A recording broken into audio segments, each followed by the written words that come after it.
इति कवचायकम् पश्यमे पार्थरूपाणि जगशोधसहस्रशः इति नेत्रत्रयायोषधम् नानाविधानि दिव्यानि नानाभरणाकृतीनि च इति अस्त्रायुपट्टम् श्रीकृष्णप्रीत्यरते भक्तिज्ञानवैराग्यसिद्ध्यर्थे गीतापाठे नियोगः ॐ पार्थाय प्रतिबोधितां भगवता नारायणेन स्वयं भक्त्या नित्ययुक्ता उपासते एकत्वेन बृहत्वेन बहुधा विश्वतो अमुखम् मन्द्रोऽहमहमेवाच्यं महभक्तिरहं हुतम् वेद्यं पवित्रमोङ्कारः रुक्सामयजुरेव च प्रभवः प्रलयहस्तानं निधानं बीजमव्ययम् अमृतं चैव मृत्युश्च सदसच्चाहमर्जुन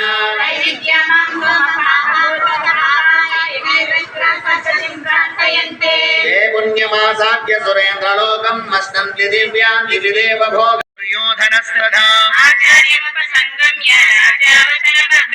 पश्यैतां पाण्डुपुत्राणाम् आचार्यमहतीं च मूम्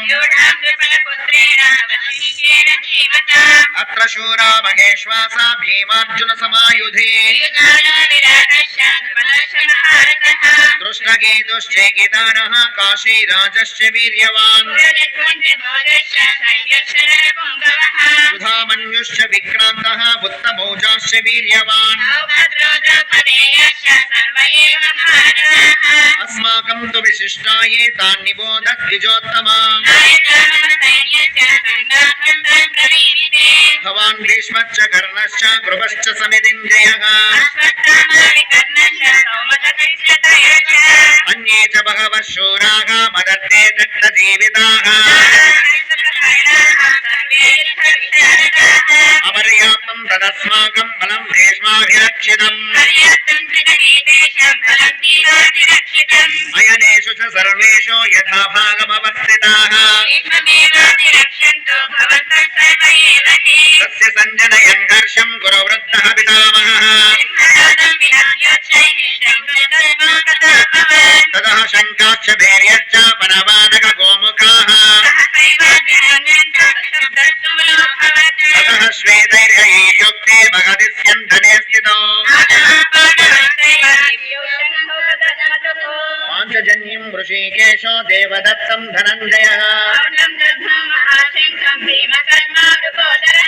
अनन्तविजयं राजा कुन्तीपुत्रो युधिष्ठिरः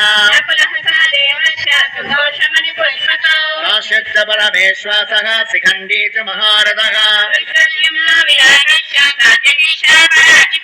द्रुपदो द्रौपदेया च सर्वशः पृथिवीपते सघोषो धार्तराष्ट्राणां हृदयानि व्यधारयत् अथ व्यवस्थितान् दृष्ट्वा धार्तराष्ट्रान् कविध्वजः श्रीकेशं तदा वाक्यं महीपते सेनयोरुभयोर्मध्ये रथं स्थापयामेच्युता कैर्मया सह योद्धव्यम् अस्मिन् रणसमुद्यमे धार्तराष्ट्रस्य दुर्बुद्धेः युद्धे प्रियचिकीर्षवः एवमुक्तो ऋषिकेशो गुडाकेशेन भारत भीष्मद्रोण प्रमुखतः सर्वेषां च महीक्षितान् तत्रापश्य स्थितान् वार्तकाः